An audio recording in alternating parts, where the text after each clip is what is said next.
This episode of Lawyers Tell All is brought to you by the Intake Academy. Are you ready to convert more callers to qualified cases, rapidly qualify good cases, and transform unqualified prospects to advocates for your firm, whether you're able to handle their case or not? Visit www.intakeacademy.com and discover how to cement relationships with more of your ideal clients. Get them to commit to you and send you more referrals than you ever thought possible.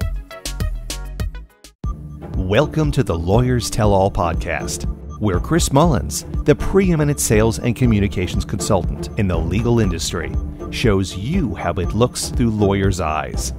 Here, innovators in the trenches provide powerful insights that help you connect with new clients, handle the sometimes harsh realities of the legal profession, and embrace the mindsets needed to succeed. Be sure to visit our website at www.lawyerstellall.com. And while you're there, subscribe to us via your favorite network. Now, lean in, tune in, and let's take a deep dive. Hello, everyone. It's Chris Mullins, the phone sales doctor with the Intake Academy and Lawyers Tell All. And today I'm going to be interviewing Molly McGrath, and Molly is going to tell you all about herself. Go ahead, Molly. Hi, Chris. Thank you for having me. Absolutely. Yes, my name is Molly McGrath, and I am founder of Hiring and Empowering Solutions. We've been serving in the legal space for 25 years now, since 1997, and the focus of our business is flat fee retained search staffing for law firms across the nation. In addition to, we have a 12-week certification program called the Law Firm Admin Bootcamp. We've been blogging since 2008 on all tips, tricks, and techniques to support business owners, lawyers, entrepreneurs, and their employees, which I have coined entrepreneurs. There you go. That's perfect. So how did you get started with, let's just say, the legal business? Yes. So I fell into the legal business. I was in my late 20s and moved from New York to Colorado. And thankfully had a job in New York where I could take a personal leave of absence and come back and have my job. So I kind of went on a vision quest at a young age of 20. Did you go on a real vision quest? Yes. Oh, Ish took an 8-week, 6.5 week road trip cross country. Oh, okay. Yeah. Cool. Yeah. And landed up in Denver. I had a friend here. This is my ultimate destination. I'm like, you know what? I'm not one to sit around. So let me go and look for a job. Mm-hmm. And answered an ad in the old school classified papers back then when people did that. When they had newspapers. And I found my first job I applied for and interviewed for was with a national organization that served estate planning and elder law attorneys.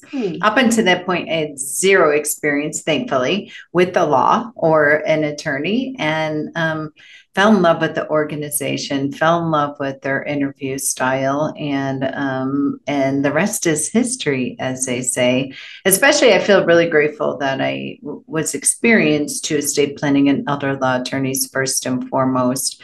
They just really had full control of their calendar, so easy to access. I ran a coaching department for the company. I was their legal admin assistant, and I just fell in love with their service-based heart.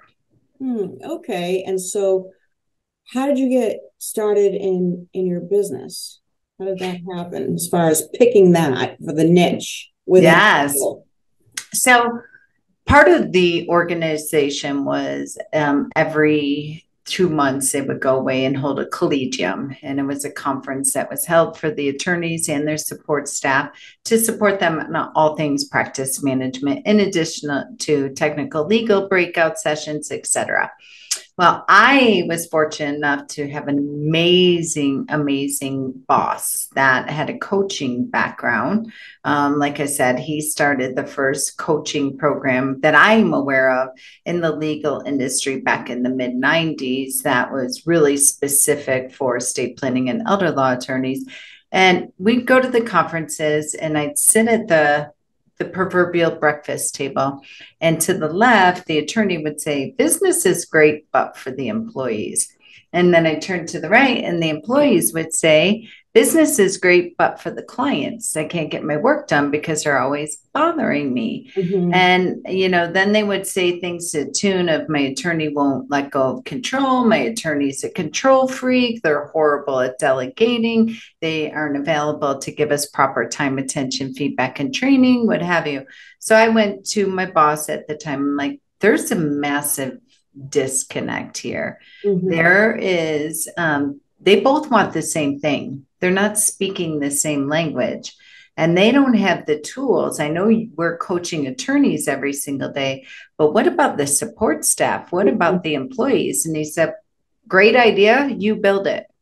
And so from there, I really designed what back then was called the Key Assistant Training Program. Mm-hmm. And so the attorneys would be in a conference room, and my business partner at the time, Lainey Lyons, and I would take the employees in the next room over, take them in a breakout session, teach them how to instill confidence into their attorney to actually delegate, to how to learn how to step up and lead, learn how to protect their attorney's time, confidence, a calendar, how to manage a calendar, how to manage the front of the house, all the things. Because by and large, the attorney's stuck in the conference room all day long. If they're lucky, they have if they have a full calendar.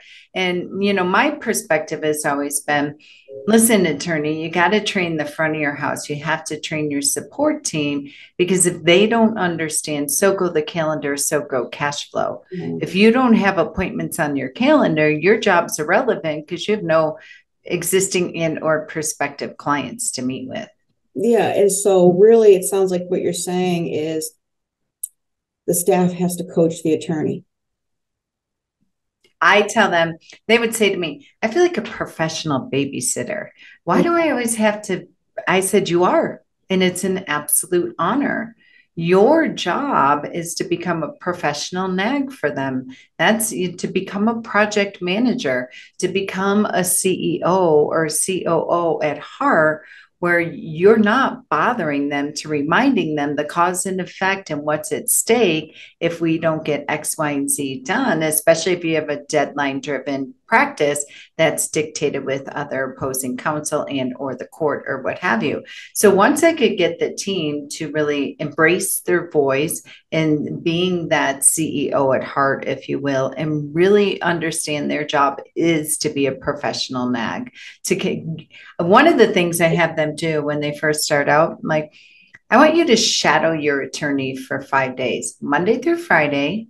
When this part of the training and onboarding process, go and shadow them and see all the 2x4s swinging at them all day long. So if you think that they're intentionally forgetting to get you back those documents to, after they review them, to print and assemble them or what have you, you're crazy. That's not their intention, but they'd follow them around for 5 days. They'd say, oh my gosh, they don't even have time to go to the bathroom. I didn't even see them drink a cup of water or have any food all day. Then they're like, I will take a bullet for my attorney. I will do everything to remind them and make it as simplistic and easy as possible for them to get their signature, to get them to review a document and consistently remind them of the cause and effect if we miss this deadline or I don't get an answer or response to them, which ultimately we're all in service to the client. Mm-hmm. Did you have to deal with, I don't know what some people are going to think when they hear me say this, but it's so mostly staff tend to be women, right? In these admin roles, well, for the most part, it just happens to. Yeah, I would say probably, a good 70%. Yeah. So did you ever have to deal with the idea of, the staff being like, you know what, I really resent it. I'm not their wife. No, I haven't heard that from many people. What I've heard the resistance from support team is they're just afraid of getting yelled at. So especially if they have previous experience of, they're always picking from the past. Oh, the last time I reminded my prior boss, they screamed at me, or I got fired, or they told me I was stupid. They're worried about the emotions, and they're worried about the response if it's not favorable. And sometimes it's not. We're all human beings. We're stressed out, what have you.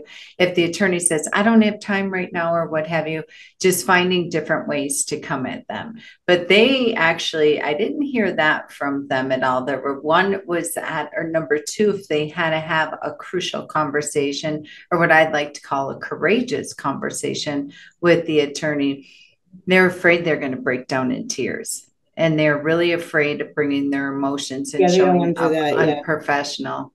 Yeah. What about, so the admin team members, they sound like they're carrying a lot of weight. You know, they have a lot of responsibility at the firm, right? And are some of them also doing intake as well? Yes. Yeah. I mean, depending on the size of the firm and the magnitude of the firm, of course, that will discern how many bodies are in the building, if you will. But yes, they're carrying the weight. Think about it. The administrative assistant, and you can use any term if you want. Yeah. Receptionist, paralegal, legal assistant. Some firms you're wearing 2 or 3 hats. The average firm, each employee is wearing 3 hats of some magnitude at any given day. What percentage differentiates based on the caseload, what have you. But yeah, their desk is the dumping ground. My opinion, your intake team, your admin team, the people on the front lines are the most important position within the firm. They are their desk is a dumping ground. They see everything from internal to external. Mm-hmm. So from the hiring point of view, we've got to make sure that the folks that we're attracting know what they're up against, like everything, so that it's a good match. Yes. I mean, when it comes time to attracting people or what have you, sometimes I have firms that their ads that they have, especially if they're smaller firms or what have you, you might be intake, but you also might be file processor. You also might be running bills and being the billing coordinator as well, what have you. Just being really, really clear.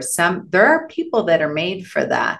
I have one firm that, I wrote the ad there looking for a legal assistant. And basically in the ad, we said, you're going to be wearing 4 different hats. You're going to be billing coordinator. You're going to be intake. You're also going to be processing files. Listen, we don't have any systems here. It's kind of a hot mess here. But if you feel like you're the right person and you can handle this, please apply. We had 49 people apply in 1 hour to that position. They're like, this is what I did for my first law firm. I took it from one person where I wear all hats to growing it to a $2 million firm and a team of 12. And here's why. When they can show you the math and show you exactly where they've done that in their previous, there are a lot of people. That's an ad I would reply to. I'd be like, oh, game on. Let me get in there, whip everything into shape. Let me support you. I love to help a stressed out, burned out, overtaxed entrepreneur. Yeah. And so what about the attorneys? Do they get some kind of coaching to help them deal with running the business? Yes. Yeah. I mean, through my program? Yeah, through your program. Well, here's the thing. They do get it, but I tell the attorney, give me your team and let them become legal leaders, leading legal leaders. Really, truly, they should be able to run everything from the people, from the process, from the production, which ultimately impacts the profitability. I have a few select firms that I work one-on-one with, the entrepreneur, with the attorney, with the business owner, on teaching them on how to operate the business and grow and scale the business in a way that makes sense, and supporting them that through my 66-day law firm turnaround. But I'm very selective of who I take on because it's one-on-one, highly customizable, and they have to be open and coaching and have an appreciation for at least an openness to delegate to their team. Yeah, open to coaching. That's always interesting, right? You never know who it's going to be and if they're really open. I mean, if they're not going to be really open, they're not going to get anything out of it. Right. So what about the hiring part of what you do? What does that look like? So our hiring process is and for any of your listeners, I'm happy to share our process with them as well. We do flat fee retained search, which means most legal recruiters right now are charging anywhere from 25 to 32% of annual salary. I'm not a huge fan of that model because I want to have a flat fee for our recruiting services, and we get paid the same amount, whether we find you the best person for pennies on the peanuts, or if we find the best person that will come a little higher than you had anticipated within your budget to pay. So we work for the law firm. The unemployment rate right now for associate attorneys is 0.8%. It's tough out there right now. However, I always tell people when it comes time for hiring, you have to remember you're hiring the human being versus the human doing first and foremost. So when it comes time for ad placement, get rid of all of these very cathartic ads that we used to play where we would make people run through 10 million hoops just by paying attention to detail in the ad anymore. Your job is to talk to as many associates as possible. Paralegals, it's a little better. It's around 1.3% when I looked, about a month ago. So that it's tight out there in the legal space, predominantly for those two positions, associate attorneys and paralegals. So you have to really take a look internally because people are interviewing you as a human being first and foremost. It's not about money anymore. It really isn't. I've had people take $30,000 pay cuts just to go leave big firm to work with small boutique law firm because they're connected to the heartbeat of the business. People want to work for people. They don't want to be paper pushers. They want to be connected to the vision. So I tell people, when you are getting ready to hire, these are the questions people are asking about, hands down. Your culture, your communication, your collaboration within your law firm, more than they are worried about money and Cadillac benefits. And so being noticed is really important. So they're going to be more noticed when they go to the smaller law firms. They're being paid attention to more. Yeah, well, I think they're being appreciated is the term that they would use, and they're involved. So to the flip side of that, when people are leaving and they'll come to me, they're like, I was hired and I'm stuck in a corner and I don't communicate with anyone all day, whether it's virtual, in office, what have you. There's no, I'm hired as an attorney, but right now I'm really serving as a paralegal because I'm doing a lot of paperwork. I'm doing a lot of research, what have you. But I want to have that weekly case review meeting where we're bantering around strategy, where I get to talk about legalese so I can show up as a thought leader, whether in the courtroom or in the conference room with the client. So you're mostly hiring folks that are currently or have experience as paralegal or associate attorneys. They're already experienced in it. Pardon? Are you hiring people for firms that are already experienced with law firms? Yeah, if they're an attorney or a paralegal. Do they have to be an attorney or a paralegal already? No, we hire all positions from marketing coordinator to intake coordinator to a term people use, non-attorney salesperson, CEO, PLA. Okay, so that's really good. And how intense is your training for the different people that you're hiring? So what are some of the things that you do so that the firm doesn't have to? We work on job descriptions, making sure there's key performance indicators to every job description. You'd be amazed at how many people do not even have a job description, or they were handed a job description and they never looked at it since the day they got hired. But then the reason they get fired or the upset with the law firm is that they're not achieving their goals for what they've been hired, but it's a lack again of communication and connection and accountability around that. So our 12-week program, we work on calendar, how to manage a calendar, how to create the ideal law firm calendar. And again, the support team are coming to the attorney and interviewing them very much like this, asking them what their standards are, what it is they want to accomplish, how many initial consultations do we need, what's our conversion rate from initial consultation to people hiring us, what do we want to do about our follow-up process, what do we need for paying clients. So we go through calendar, we go through job descriptions. Each person in the team goes through a time effectiveness exercise. They create their own personal time template. We work on what their KPIs are for hourly, daily, weekly, monthly, quarterly, and annual. So we work on employee growth plans where every quarter, every employee has an employee growth plan that they review with their manager, supervisor, attorney, entrepreneur, whatever term resonates with your listeners. We work on hiring to empower the team to start taking over hiring for the support staff. So team hire team. They're the ones that are going to manage them, train them, lead them. We go through an entire workshop on how to build processes in your area without waiting on the attorney to do that. So I'm really empowering them to get it to a place where when you hire leaders, when you hire people who in their blood don't have to be managed, then there isn't a tremendous amount of need for management, just a tremendous amount for leadership. And the different programs you have more than just the 12-week program, right? So why don't you talk a little bit about that?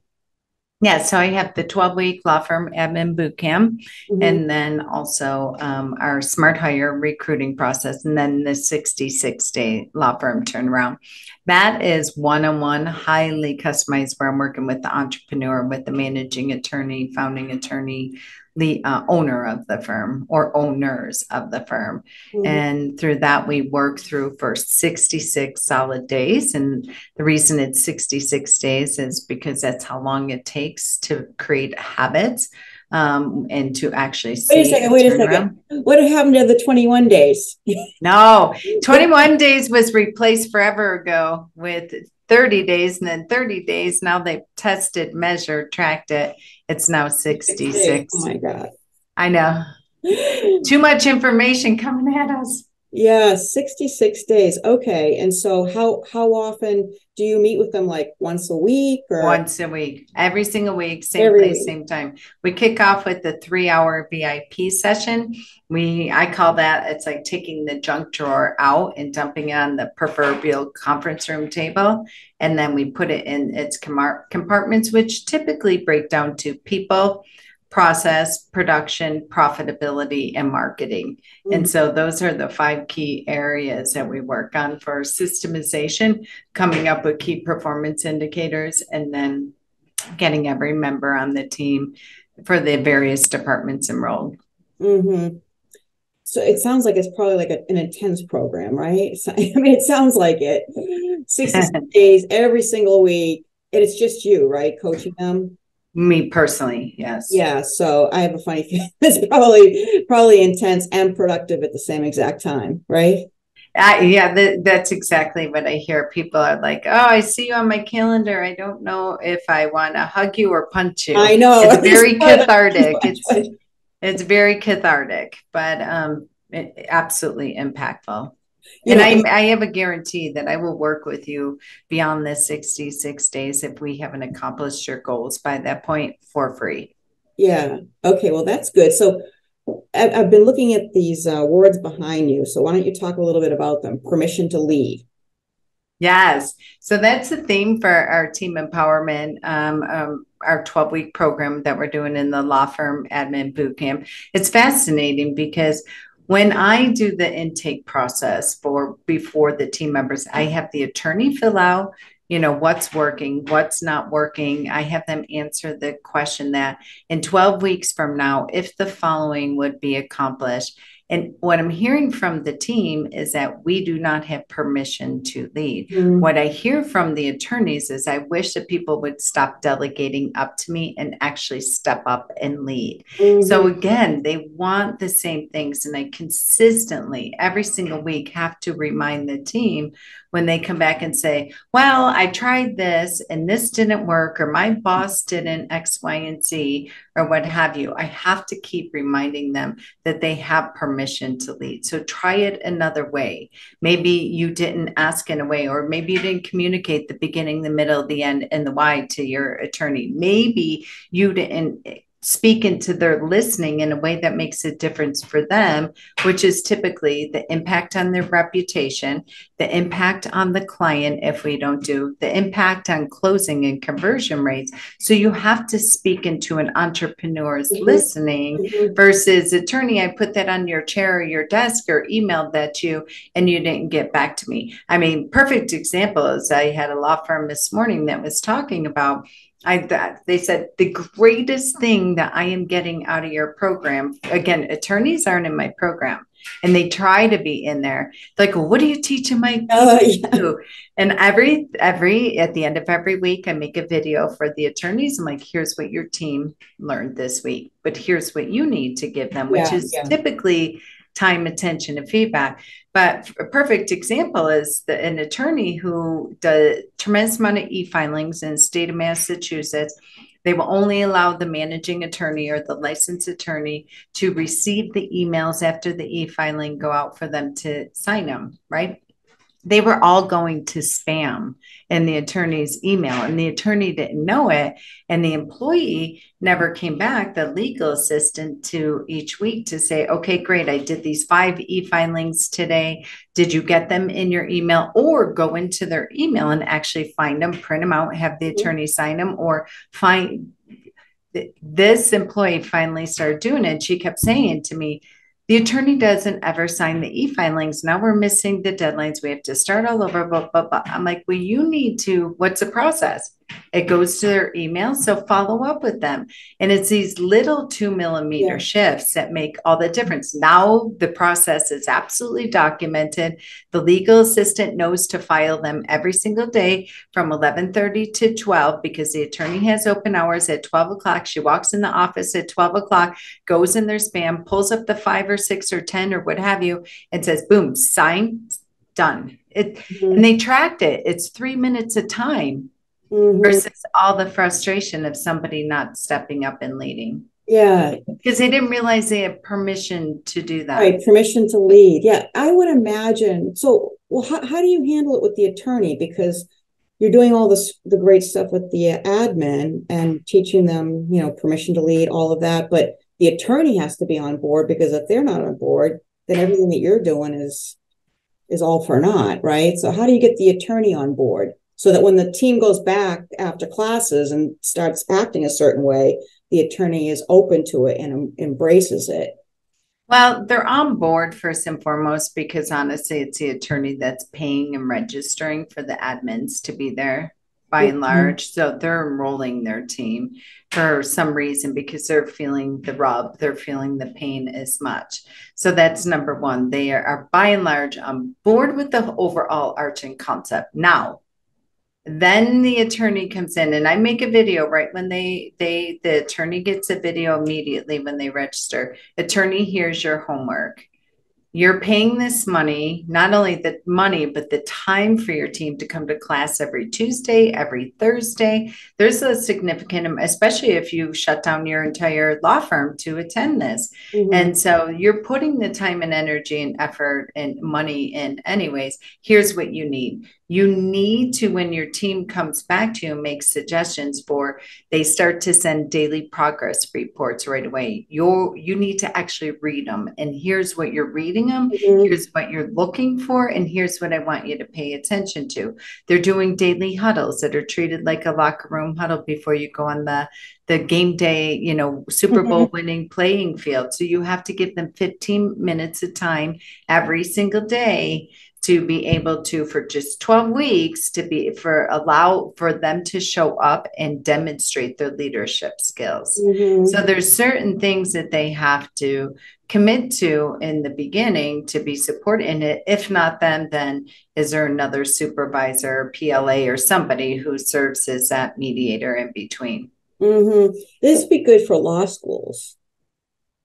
They should have this in law schools, these kind of classes, right? Yeah. Just to teach the attorneys. I mean, there is a business here. It's not just what you learn in the books. I know. And I hear that from attorneys, and I have for 25 years. They teach it. I'll hear one of two things. They don't teach us how to run a business in law school, or number two, attorneys will really beat themselves up and say, I'm a terrible manager. I'm not good at managing people. I'm like, well, give yourself a break, because if you're really great at being a manager, you'd be a general manager at Chili's or something. That's not the highest use of your time to really be an extraordinary manager.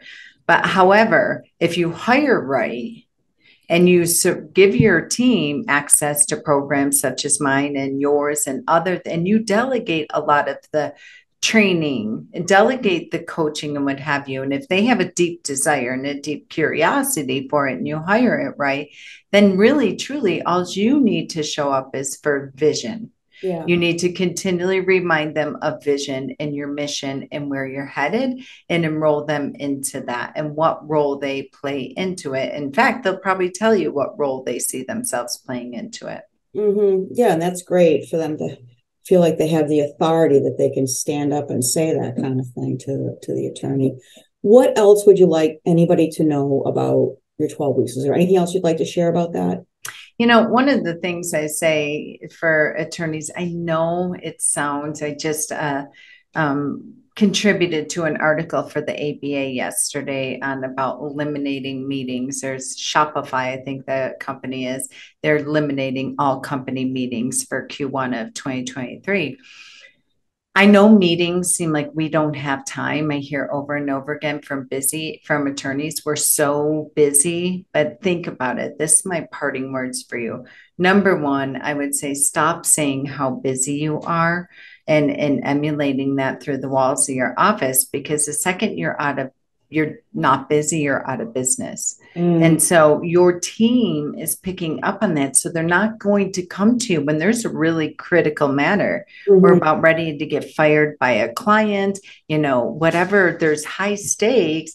But the message they're hearing so often when they come to my programs, they're like, well, everyone's so busy. I'm like, did you bring this to the attention that you just opened up a file and found uncashed checks? Like, no, everyone's so busy. I'll wait until when we meet. But if you don't have a structure for consistently meeting with your team and giving them available eyes, available attention, available feedback and leadership and what have you, you're probably doing it anyways. And even if not more, I'll tell you, the average law firm, when I start having them come to this standard of face-to-face communication, whether in a Zoom room or what have you, they're wasting they're getting back 2.5 hours a day per person by eliminating communication ping pong, especially now with these Slack channels and these team channels, and they're you're taking more time. Every email I send out, it's going to come back with 10 to 12 different questions from the person. And then it goes back and forth, and then it has different conversation. It's highly ineffective. If you could give your team 15 minutes a day and allow them to manage and lead and facilitate the conversation. This is why we don't like meetings. Lack of agenda, lack of facilitation, and lack of debrief at the end, clarifying and verifying what the next steps and the goals are. And if you can really stop leaning on technology and the communication ping pong with email and Slack channels and Voxer channels and whatever else is out there, and get back to the basics, get back to human communication, again, ran and facilitated properly and professionally and impactfully, it will turn your firm around. Well, that's wonderful. Fantastic. So tell everybody how they can find you, how they can talk to you, how they get to the next step. Sure. Yes. You can go to our website, hiring and empowering.com. And you can subscribe. We drop a podcast every Tuesday. And Chris will be on my podcast here in a couple weeks, as well as a blog every Thursday. Mm-hmm. And my perspective is always to speak into the listening of both the employee and the employer, so you get on the same playing field and create a massive breakthrough. Any emails or any other information for people? Sure. You absolutely. My email is Molly, MOLLY, at hiringandempowering.com. Perfect. Well, thank you so much. It's been wonderful. Thank you. We'll talk to you again soon. Maybe we'll do this again sometime. Yes, that would be great. All right. All right, everybody. Thank you so much. Thank you for joining Lawyers Tell All, and we'll see you next time. Bye-bye. Thank you for tuning in to Lawyers Tell All, where Chris Mullins takes you on a journey with lawyers in the trenches who show you the realities of what it takes to succeed in this chaotic, crowded, ever-changing profession. Remember to visit our website at www.lawyerstellall.com and enjoy even more great episodes like this one. Again, while you're here, subscribe to us via your favorite network. We look forward to seeing you next time on Lawyers Tell All.